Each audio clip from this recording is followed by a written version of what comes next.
But let's get back to SHU. Once again, remember, Kabbalistically, 888 is oxygen. 8 protons, 8 neutrons, 8 electrons. 888. In the Kabbalistic teachings, the value, which is called gematria in numerology, in Hebrew, numerology, is 888. 8 protons, electrons, neutrons. All right?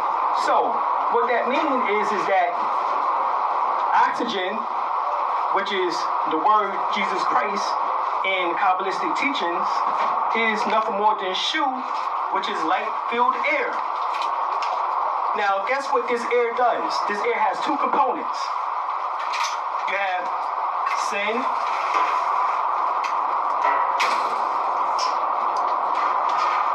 triple, and sin,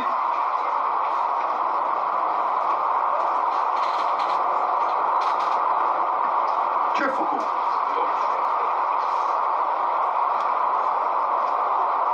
These 2 forces in science, all right? These 2 forces in science is push and pull. When you inhale and exhale, you do what? Breathe in, which is what? Pulling. And then you exhale, which is what? Pushing. So the dynamics of universal consciousness and of the expansion of the universe, as they say, the universe expands and it what? Contracts. In other words, the universe breathes just like you do. You, in order to expand your consciousness, what must you do? Breathe. Inhale, exhale. So centrifugal force is push and pull.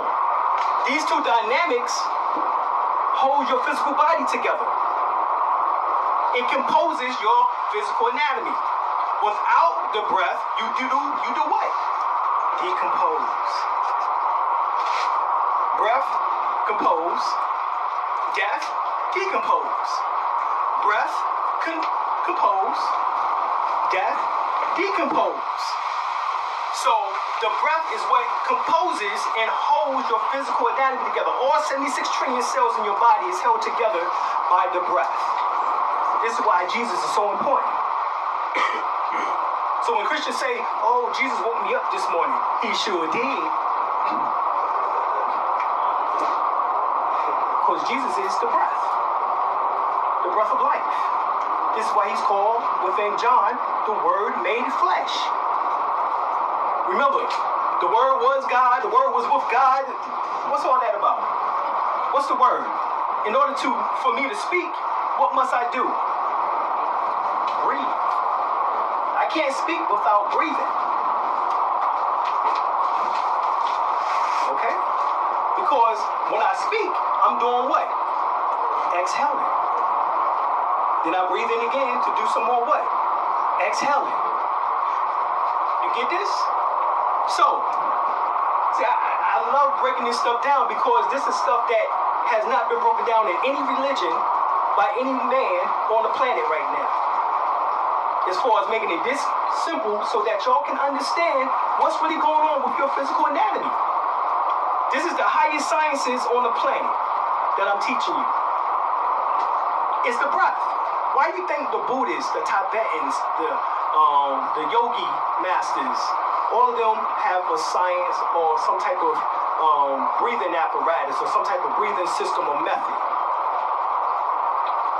What are they doing? They're trying to absorb more prana. The yogis trying to absorb more prana.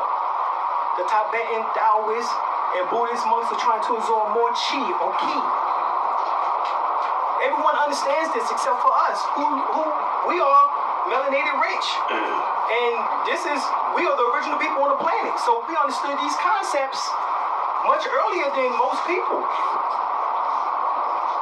All right? So this is symbolic to you understanding your human anatomy, your body, your physical body that you were born with, that you have.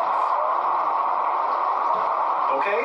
Remember, nobody gave you a book on your human anatomy when you got born here? Did someone open up a book and say, read this? This is about your human body and what can happen and what you should not do. All right? Now, the Bible tells you, thou shalt not kill. Thou shalt not bear false witness against your neighbor.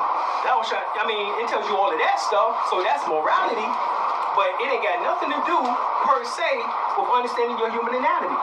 That is something in which that goes a little bit deeper when you go into the esoteric principles of the Bible, which that's what we're trying to decode today.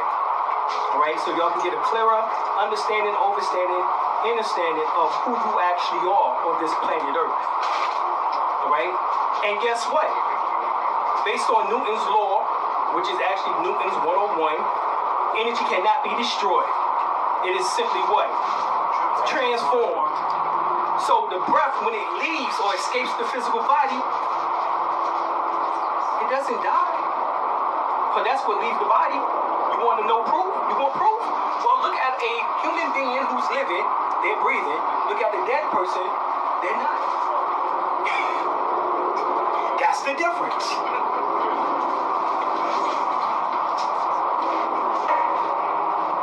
So what leaves? Right? Almost 70 grams leaves the physical body upon death. Where those 70 grams go? Guess what those 70 grams are composed of? Water vapor, electrons. That's what leaves the physical body. And guess where it goes? Get the book called Ankh by Nur Ankh Amen. Brother Samaj, Hiru Samaj, who is the husband of Queen Afua, wrote the introduction. In the book, he tells you that everyone talking about heaven, but no one wants to pinpoint where heaven is. Well, he goes into it. The ionosphere. The ionosphere is a mirror-like replica of everything on Earth. No matter how faint that it is duplicated there. Guess what?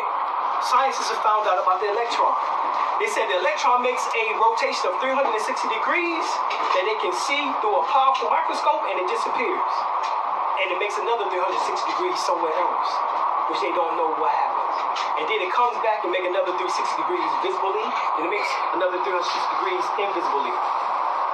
Guess what that's called within the culture of the Sanskrit teachings? Reincarnation. Reincarnation. The electron doesn't die. That's your soul. An aspect of your soul. The breath in the aspect of your soul. The soul rides upon the breath.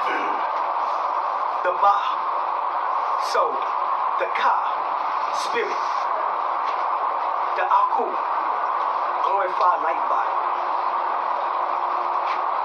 Those three survive death. Aku, Ka, Ba.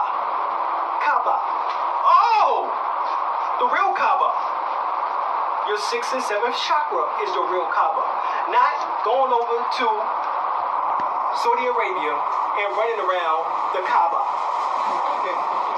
And then you run around the Kaaba 7 times. Is that a coincidence? No! Because 7 symbolizes the opening of your 7 chakras. Just like in the book of Revelations, it talks